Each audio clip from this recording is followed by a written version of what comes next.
7월 11일 법률방송 로투데이 시작하겠습니다. 첫 소식입니다.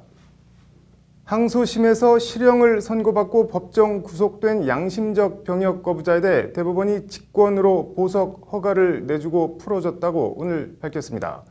오늘 로투데이 앵커 헤드라인은 양심적 병역 거부 얘기로 시작하겠습니다. 대법원 일부가 종교적 이유로 병역을 거부한 혐의로 기소돼 2심에서 징역 1년 6개월을 선고받고 법정 구속된 23살 김모 씨를 보석으로 풀어줬다고 오늘 밝혔습니다. 김 씨는 대법원에서 심리가 진행 중인 205건의 종교적 병역 거부 사건 피고인 가운데 구속 상태에서 재판을 받던 유일한 피고인이었습니다. 양심적 병역 거부자, 그 유일한 구속 피고인을 당사자가 보석 신청을 하지도 않았는데 대법원이 직권으로 풀어준 겁니다. 두 가지 측면에서 주목해서 봐야 할 부분이 있습니다. 먼저 하나는 지난달 28일 종교적 병역 거부자 등의 대체 복무를 규정하지 않은 병역법 조항에 대한 헌법재판소의 헌법 불합치 판결. 다른 하나는 다음 달 30일 종교적 병역 거부 사건 2건에 대해 대법원 전원 합의체 공개 변론이 잡혀 있다는 점입니다. 대체 복무제 없는 병역법은 헌법에 어긋난다는 헌재 결정과 유일하게 구속 중이던 양심적 병역 거부자 피고인을 대법원이 스스로 풀어준 점, 그리고 대법관 전원이 참여하는 양심적 병역 거부자에 대한 대법원 전원 합의체 판결. 이 세 사실을 조합하면 결론은 자연스럽게 대법원이 오는 8월 30일 잇따르고 있는 양심적 병역 거부 무죄 하급심 판결과 여러 논란에도 양심적 병역 거부자에 대해 일관되게 유죄 판결을 내렸던 기존 판례를 뒤집고 새로운 판례를 정립하려는 것 아니냐는 전망에 이르게 됩니다.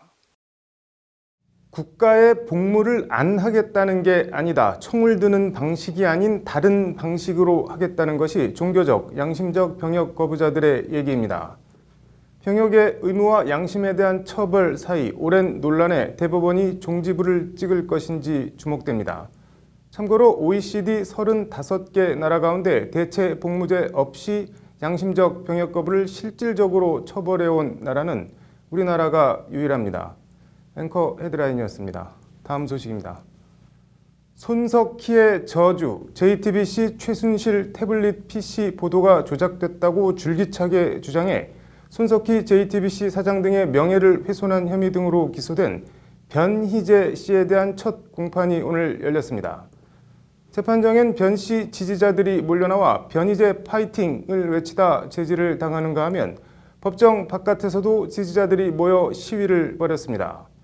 이들은 어떤 주장을 하고 있고 어떻게 봐야 하는 걸까요? 신세아 기자가 현장을 취재했습니다.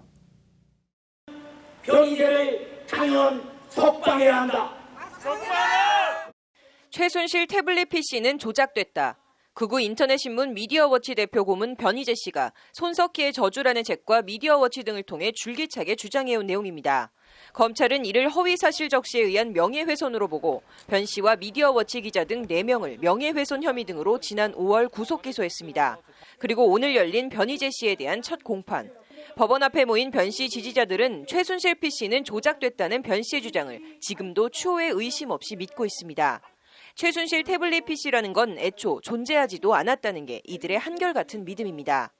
변희재 대표가 이거를 국가수에 의뢰를 해보니까 이거는 그 태블릿 자체가 없는 거예요. 모든 부분에서 100% 사실이 아닌 거에도 지금 국민들이 다 선동당하고. 첫 공판에 나온 변희재 씨도 최순실 태블릿 PC는 조작됐다는 기존 자신의 주장을 철회할 뜻이 없음을 분명히 했습니다. JTBC가 다수의 허위 보도를 했다.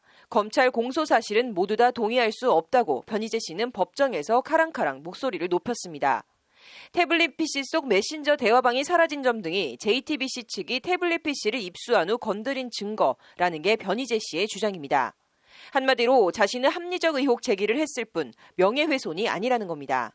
반면 검찰 입장은 180도 다릅니다. 변 씨가 JTBC가 방송을 조작한 것처럼 허위 사실을 유포하기로 마음먹고 수천 건의 파일을 생성, 조작하는 등 조작 전모가 드러났다는 식의 허위 글을 게시했다는 것이 검찰 공소 사실입니다. 변 씨가 합리적 근거 없이 피해자들을 비방할 목적으로 악의적 허위 사실을 지속적으로 유포해 피해자들의 명예와 언론 자유에 대한 침해 정도가 무겁다는 게 검찰의 판단입니다. 그러나 법정을 가득 채운 변 씨 지지자들은 검찰 공소 사실에 아랑곳하지 않고 변희재 파이팅을 외치는 등 소란을 떨다 경위들에게 제지를 당하기도 했습니다. 구속된 변희재 씨가 법정에 모습을 나타내자 우는 지지자도 있었습니다. 변 씨 지지자들이 법정에 대거 몰려 취재진의 출입까지 통제된 가운데 법정 바깥 시위 분위기도 크게 다르지 않았습니다. 한마디로 변희재는 문재인 정권의 희생양이라는 주장입니다.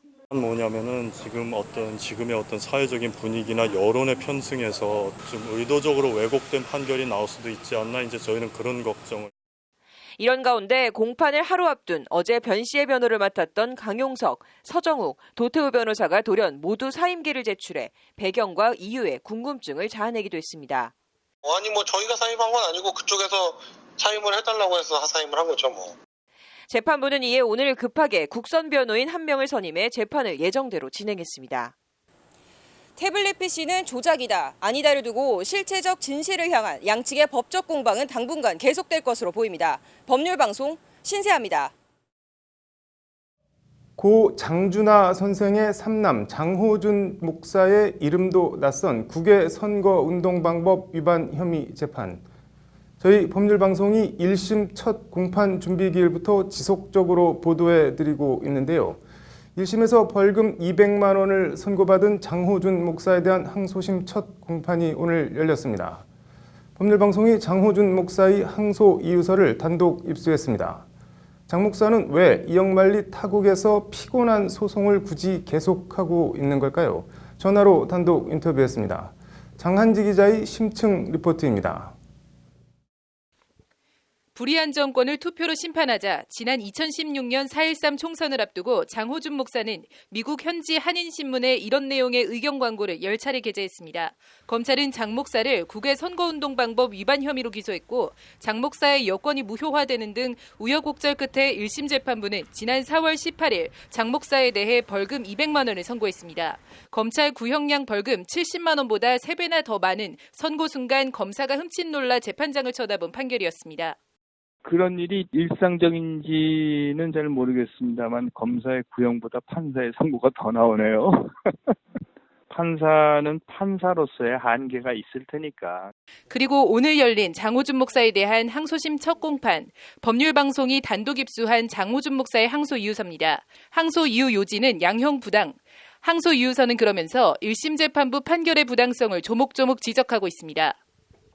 장 목사가 한 표현은 주로 세월호 참사 진상 은폐 비판, 탈법적 위안부 합의 반대 등 정부 정책에 대한 정당한 비판이었다. 장 목사의 표현은 상식적인 주장들로 재외 선거권자들의 합리적 판단에 영향을 미칠 우려가 있었다는 원심의 판단은 부당하다는 내용 등입니다. 한마디로 검찰 구형량보다 훨씬 더 많은 1심 벌금 200만 원 선고는 상식에 부합하지 않는 부당한 판결이라는 주장입니다. 전 국민들이 공감할 수 있는 사안이었고 정부의 잘못된 시책에 대한 건전한 비판의 자유, 표현의 자유로서 인정돼야 된다. 그런 점들을 저는 강하게 주장을 할 겁니다. 장호준 목사도 법률방송과의 통화에서 무죄를 다투겠다며 목소리를 높였습니다. 대외국민선거법은 그들이 살고 있는 그 지역의 정서와 그 지역의 문화 그리고 그 지역의 법에 따라서 각기 달라야만 된다고 저는 생각을 해요. 실제 1심 재판부는 장호준 목사에 대한 사법공조를 미국 법무부에 요청했지만 미국 사법당국은 미국에서는 아무 죄가 될 수 없는 것을 기소했다며 사법공조를 거부했다고 장 목사 변호인은 밝혔습니다. 벌금 200만 원 어떻게 보면 내고 재판을 끝내면 그만인데 이렇게까지 재판을 계속하려는 이유가 뭘까?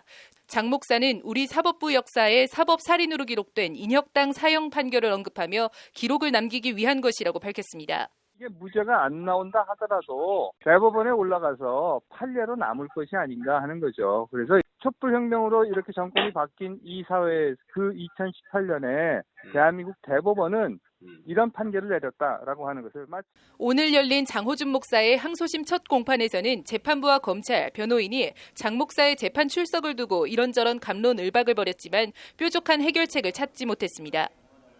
재판부는 다음 공판 기일을 오는 9월 5일로 넉넉하게 잡았습니다. 다른 재판의 선례가될 국외 선거운동방법 위반 국내 첫 재판인 장 목사 재판이 어떻게 진행될지 관심이 모아집니다. 법률방송 장하지입니다. 문재인 대통령 비하 논란 등 대학로 페미니즘 시위 논란이 뜨겁습니다. 김수현 변호사의 이슈 속 법과 생활. 오늘은 페미니즘 웹툰과 저작권 얘기해 보겠습니다. 김 변호사님, 이 웹툰 제목이 방송에서 발음하기 상당히 부적절하긴 한데 쌍시옷으로 시작하는 말인데 이게 왜 이렇게 논란인 건가요? 네, 이 웹툰은 일상에서 벌어지는 성차별 그리고 성불평등 사례를 소재로 그린 만화입니다. 네. 이 웹툰의 작가가 자신의 만화를 무단으로 편집해서 인터넷에 올린 네티즌들을 상대로 자신의 저작권을 침해했다고 주장하면서 법적 네. 대응을 예고하고 있습니다. 뭐를 어떻게 했길래 법적으로 대응한다는 건가요? 이 웹툰은 4컷으로 이루어진 만화입니다. 분량이 길진 않지만 만화 속 대사들이 속 시원하다, 사이다다 이런 반응이 있는데요. 네. 한편으로는 일부 네티즌들의 이 만화 그림은 그대로 둔 채 대사만 바꿔서 작가 만화에 반박하는 내용으로 편집을 했고 이 네. 편집한 만화를 다시 인터넷에 올렸습니다. 작가는 이런 행위가 이 웹툰 원작의 저작권을 침해한 것이라고 주장하고 있습니다. 어떻게 보면 일종의 패러디라고 볼 수도 있을 것 같은데 이게 저작권 침해에 해당하는 건가요? 어떤가요? 우선 저작권이 인정이 되면 이 저작권자는 자신이 창작한 저작물에 대해서 다양한 권리를 갖게 되는데요. 우선 네. 원 저작물의 동일성을, 즉 형태나 내용을 그대로 유지할 권리, 즉 동일성 유지권, 그리고 복제권, 배포권 등 다양한 권리를 갖습니다. 네. 이런 만화, 즉 원 저작물을 무단으로 편집해서 사용하는 것은 원 저작권자의 허락이 없는 한 원칙적으로 저작권 침해에 해당이 되게 됩니다. 네. 그러면은 이 쌍시옷으로 시작하는 이 웹툰, 만약에 저 원작자가 저작권 소송을 내면 어떻게 해야 될 것 같으세요? 우선 이 단순 지금 인터넷에 올라온 웹툰 그리고 편집된 내용을 봤을 때 제가 생각하기로는 이 만화에서 중요한 부분은 그림의 요소라기보다는 이 대사에 네. 있다고 보입니다. 따라서 이 대사를 변형을 했고 또 원 저작물의 이용 목적이 사실 상업적인 목적이라기보다는 어떤 비평이라든지 네. 풍자하는 목적이 좀 크다고 보이고 단순히 원 저작물에 대한 어떤 시장에서의 수요에 딱히 큰 영향을 미치는 네. 것으로 판단되진 않을 것 같아서 저작권 침해라기 보기는 좀 힘들지 네. 않을까 판단이 됩니다. 풍자와 조롱, 그 해악과 비방 사이 패러디에도 어떻게 보면 균형이 좀 필요해 보이네요. 오늘 잘 들었습니다. 네, 지난해 세상을 떠들썩하게 했던 충북 제천의 이른바 누드 펜션 사건 기억들 하실 텐데요. 자연주의, 나체주의를 표방한다는 사람들이 제천 펜션에서 누드로 돌아다녀 마을 주민들이 강력하게 반발하며 큰 논란과 파문을 낳았던 사건인데요. 해당 펜션 주인에 대한 법원 판결이 오늘 나왔습니다. 유죄일까요? 무죄일까요? 오늘의 판결은 제천 누드 펜션 사건 얘기입니다. 나체주의 동호회 회장인 51살 김모 씨는 충북 제천 아내 소유 펜션에서 2008년부터 지난해까지 나체 모임을 가졌습니다. 펜션 안에서뿐 아니라 펜션 앞 마당 등에서도 알몸으로 바베큐 파티, 일광욕, 캠프파이어, 배드민턴 이런 것까지 했다고 합니다. 조용한 시골 마을 주민들은 당연히 선량한 풍속을 해친다며 트랙터로 펜션 출입구를 막는 등 강력하게 반발했습니다. 사건을 맡은 경찰은 고민에 빠졌습니다. 산 중턱에 있는 누드 펜션이 일부러 올라가서 쳐다보지 않는 한 마을에선 보이지가 않아 공연 음란죄를 적용하기 어려웠기 때문입니다. 고민하던 경찰은 결국 해당 펜션은 숙박업소라는 보건복지부 유권 해석을 근거로 김 씨를 공중위생관리법과 풍속영업규제법 위반 혐의를 적용해 재판에 넘겼습니다. 행정관청에 신고도 하지 않고 숙박업소를 운영하며 음란 행위를 알선 또는 제공했다는 죄목이 적용된 겁니다. 재판 쟁점도 이 누드 펜션을 숙박업소로 볼 수 있느냐였습니다. 김 씨는 일단 동호회 회원들로부터 가입비 10만 원과 연회비 24만 원을 걷어 펜션을 운영했다고 합니다. 1심 판단이 나왔는데 법원은 숙박업소로 볼 수 없다며 김 씨에 대해 무죄를 선고했습니다. 피고인이 경제적 이익을 취득할 목적으로 숙박업을 했다고 볼 수 없다는 것이 1심 재판부 판단입니다. 어떻게 보면 개인의 자유에 속하는 것 같기도 하고 또 어떻게 보면 지나친 일탈인 것 같기도 하고 아무튼 이런 경우는 처벌할 수 없다는 것이 1심 법원 판단입니다. 처벌 여부를 떠나 다만 내 자유 즐기자고 나 즐겁자고 다른 사람들 눈살을 많이 찌푸리게 하거나 피해주는 일은 삼갔으면 하는 생각입니다. 오늘의 판결이었습니다. 이어서 법조계 소식 전해드리겠습니다. 국방부가 군인들의 정치 개입을 차단하기 위한 특별법 제정을 추진합니다.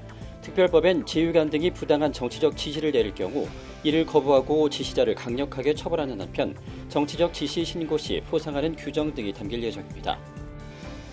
검찰이 계열사 지분 현황을 허위로 공시한 혐의를 받는 롯데그룹 신격호 명예회장에게 벌금 1억 원을 구형했습니다. 신 명예회장은 2012년부터 2015년 상호 출자 제한 기업 집단 자료를 공정위에 제출하는 과정에서 유니플렉스 등 4개 계열사를 누락한 혐의를 받습니다. 조양호 한진그룹 회장의 장남 조원태 대한항공 사장의 인하대 부정 편입 의혹에 대해 조사를 벌여온 교육부가 오늘 조사장의 졸업을 취소하라고 인하대에 통보했습니다. 교육부는 또 회계 부정 등과 관련해 조양호 회장의 이사장 승인을 취소하는 한편 수사를 의뢰할 방침입니다. 검찰이 오늘 사법행정권 남용 피해자 자격으로 민변 송상교 사무총장 등을 불러 참고인 조사를 진행했습니다. 송상교 사무총장은 대법원의 민변 사찰은 있을 수 없는 일이라며 이런 일로 조사를 받게 된 상황이 매우 유감이라고 말했습니다.